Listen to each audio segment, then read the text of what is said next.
Let's see how to reset iPad 10th generation without passcode. In the first step, open Settings. Next, press Face ID and Passcode. Now select Disable Passcode. In the next step, open Settings.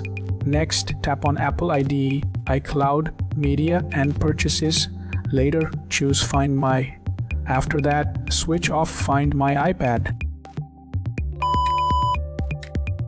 In the next step, open Settings, then navigate to General. Later, select Transfer or Erase iPad.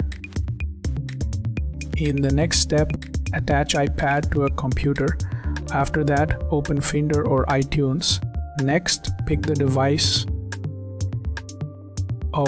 In the next step, press Restore iPad.